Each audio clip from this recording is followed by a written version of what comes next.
Hi viewers, ഞാൻ ഇന്ന് ഉണ്ടാക്കാൻ പോകുന്നത് നമ്മുടെ കാസർഗോഡ് മാത്രം കണ്ടുവരുന്ന ഒരു റെസിപ്പിയാണ് കേട്ടോ. ചിക്കൻ സുക്ക എന്നാണ് ഇതിൻ്റെ പേര്. അപ്പോൾ അതിന് വേണ്ടിയിട്ടുള്ള ഒരു മെയിൻ ഇൻഗ്രീഡിയൻ്റ് എന്ന് പറയുന്നതാണ് തേങ്ങ. ഞാൻ തേങ്ങയെല്ലാം പൊട്ടിച്ചു. നമുക്കിതെങ്ങനെ ഉണ്ടാക്കുന്നത് നോക്കാം. ആദ്യം ഗ്യാസ് കത്തിക്കാം, നല്ല വെളിച്ചെണ്ണ ഒഴിക്കാം കേട്ടോ. അതിലേക്ക് ഉള്ളി മുറിച്ചിടാം. ഉള്ളി നീളത്തിലരിഞ്ഞത് നമുക്കതിലേക്ക് ഇടാം കേട്ടോ, ചട്ടിയിലേക്ക്. അത് കഴിഞ്ഞ് നമുക്കതിലോട്ടേക്ക് ഒരു 4-5 പച്ചമുളക്, ഞാൻ ഉള്ളി ഏകദേശം ഒരു 2 ഉള്ളി എടുത്തിന്. അത് കഴിഞ്ഞിട്ട് ഒരു 4-5 പച്ചമുളക് എടുത്തിന്. എരിവ് ആവശ്യമുള്ളവർക്ക് എത്ര വേണമെങ്കിലും ഇടാം. കറിവേപ്പില, കുറേ കറിവേപ്പില ഇടാം കേട്ടോ. കറിവേപ്പില ഇട്ടാൽ കറിയുടെ ടേസ്റ്റ് കൂടും. എൻ്റെ ഒരു റെസിപ്പി അങ്ങനെ കേട്ടോ, എൻ്റെ ഒരു ചെറിയ ടിപ്പാണിത്. എന്നിട്ട് നമുക്ക് തക്കാളി ഇട്ട് കൊടുക്കാം. അത് കഴിഞ്ഞിട്ട് ഇഞ്ചി വെളുത്തുള്ളി പേസ്റ്റ് ഇട്ട് കൊടുക്കാം. നല്ല പോലെ എണ്ണ തെളിഞ്ഞ് വരുമ്പോഴേക്കും നമുക്ക് ചിക്കൻ ഇട്ട് കൊടുക്കാം കേട്ടോ. ചിക്കനിലോട്ടേക്ക് ഉപ്പ്, മഞ്ഞൾപ്പൊടി, കുരുമുളക് പൊടിയിട്ട് നന്നായിട്ട് വേവും വരെ നമുക്കിതൊന്ന് അടച്ച് വെച്ച് വേവിക്കാം. വെള്ളത്തിൻ്റെ ആവശ്യമില്ല കേട്ടോ, അങ്ങനെ തന്നെ ഇതാണ്. ആ സമയം കൊണ്ട് നമുക്ക് വേറൊരു ചട്ടിയിലേക്ക് എണ്ണ ഒഴിച്ച് തേങ്ങ ഇടാം, കുറേ കറിവേപ്പില ഇടാം, ഉലുവ, ജീരകം, പെരുംജീരകം കൂടി ഇടാം കേട്ടോ. ചിക്കൻ വെന്ത് വരുമ്പോൾ അതിലേക്ക് മുളക് പൊടി, മല്ലിപ്പൊടി, മഞ്ഞൾപ്പൊടി ഇടാം. വേറെ ഒരു തരത്തിലുള്ള മസാലകളും ഞാൻ ഇതിൽ യൂസ് ചെയ്യുന്നില്ല.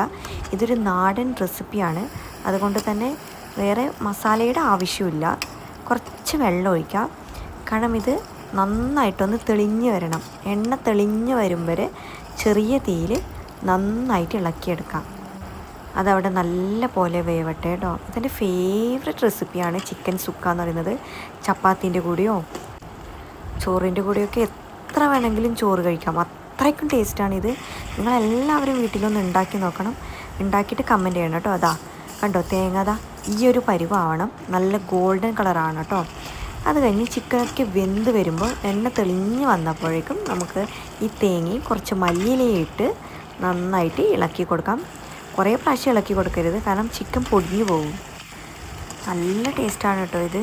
ചൂടോടെ കഴിക്കാൻ നല്ല ടേസ്റ്റാണ്. ചപ്പാത്തിൻ്റെ ഒക്കെ ബെസ്റ്റ് കോമ്പിനേഷനാണ് കേട്ടോ ഇത്. എല്ലാവരും ട്രൈ ചെയ്യണം. ശരി, നമുക്കിനി നമ്മുടെ വീട്ടിലെ വിശേഷങ്ങൾ കണ്ടാലോ. ഇതാണ് നമ്മുടെ വീട്ടിലുള്ള ചിക്കുമരം കേട്ടോ. കുറേ ചിക്കു ഇതിൽ പിടിച്ചിട്ടുണ്ട്. ഇത് വലിയ ചിക്കുവാവും, ചെറിയ ചിക്കുവല്ല, വലിയ ചിക്കുവാവും. നല്ല മൂത്ത് വരുമ്പോഴേ നമുക്കിത് പറിച്ചെടുക്കാൻ പറ്റൂ. അതങ്ങനെ കുറേ എണ്ണം മൂത്ത് വന്നിട്ടുണ്ട്. അങ്ങനെ ഞാനും എൻ്റെ മോളും കൂടിയാട്ടോ ചിക്കു പറിച്ചെടുക്കുന്നത്. ഓക്കെ, ഇത്രയേ ഉള്ളൂ അപ്പോൾ ഇന്നത്തെ വീഡിയോ. എൻ്റെ ചാനൽ ഇഷ്ടപ്പെട്ടാൽ എല്ലാവരും എനിക്ക് സപ്പോർട്ട് ചെയ്യണം, സബ്സ്ക്രൈബ് ചെയ്യണം, ഷെയർ ചെയ്യണം, കമൻറ്റ് ചെയ്യണം കേട്ടോ. എല്ലാവരും ഈ റെസിപ്പി ഉണ്ടാക്കിയിട്ട് എനിക്ക് കമൻറ്റ് ചെയ്യണം കേട്ടോ. Thank you.